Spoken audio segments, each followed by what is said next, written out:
இன்றைக்கி பச்சை சுண்டக்காய் வச்சு ஒரு அருமையான டேஸ்ட்டில் காரக்குழம்பு தான் எப்படி செய்யுதுன்னு பார்க்க போகிறோம். இதில் நிறைய ஹெல்த் பெனிஃபிட்ஸ் இருக்குது.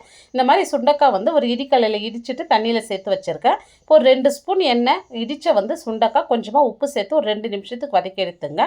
இப்போ இதை வந்து வேற ஒரு பிளேட்டில் மாற்றிட்டு அதே எண்ணெயில் இன்னும் கொஞ்சமாக எண்ணெய் சேர்த்து கடுகு, சீரகம், வெந்தயம், ஒரு 20 பல் பூண்டு, கருவேப்பிலை சேர்த்துட்டு நல்லா வதக்கி விடுங்க. பூண்டு நல்லா கலர் மாதிரி வதங்கி வந்ததும் 100 கிராம் சின்ன வெங்காயம், ஒரு பெரிய வெங்காயம் கட் பண்ணிவிட்டு சேர்த்துருக்கேன். இது நல்ல கலர் மாதிரி வதங்கி வந்ததும் 3 மீடியம் சைஸ் தக்காளி, இப்போ இதிலே வந்து அரை ஸ்பூன் இஞ்சி பூண்டு விழுது, கொஞ்சமாக கொத்தமல்லி சேர்த்துட்டு தேவையான அளவு உப்பு சேர்த்து நல்லா வதக்கி விடுங்க. இப்போ தக்காளி இந்த அளவுக்கு வதங்கி வந்ததும் வதக்கி வச்ச சுண்டக்காய் சேர்த்துட்டு ஒரு 2 நிமிஷத்துக்கு நல்லா வதக்கி விடுங்க. இப்போ வந்து காரத்துக்கு வந்து வீட்லேயே அரைச்ச குழம்புத்தூள் 4 ஸ்பூன் சேர்த்து நல்லா இந்த ஆயிலே நல்லா மிக்ஸ் பண்ணி விடுங்க. இப்போ மிக்ஸ் பண்ணி விட்ட பிறகு ஒரு 1/2 லிட்டர் தண்ணி சேர்த்துட்டு நல்லா எண்ணெய் பிரிஞ்சு வரட்டும். இந்த மாதிரி நல்லா எண்ணெய் பிரிஞ்சு வந்ததும் இப்போ ஒரு பெரிய நெல்லிக்காய் சைஸ் புளி வந்து கரைச்சிட்டு இதோட சேர்த்துருங்க. 1/4 மூடி தேங்காயில் 1 ஸ்பூன் சோம்பு சேர்த்து நல்லா அரைச்சி 1 கப் தேங்காய் பால் சேர்த்துட்றேன். தேங்காய் பால் சேர்த்து 2லேருந்து 3 நிமிஷம் கொதிச்சா போதும்.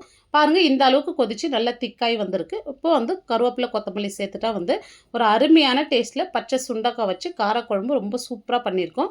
இந்த வீடியோ டீட்டெயிலாக அளவுகளோடு பார்க்கணுன்னா கீழே இருக்கிற ப்ளே பட்டனை கிளிக் பண்ணி பாருங்கள். இந்த வீடியோ பிடிச்சிருந்தால் லைக் பண்ணிட்டு சப்ஸ்கிரைப் பண்ணிடுங்க.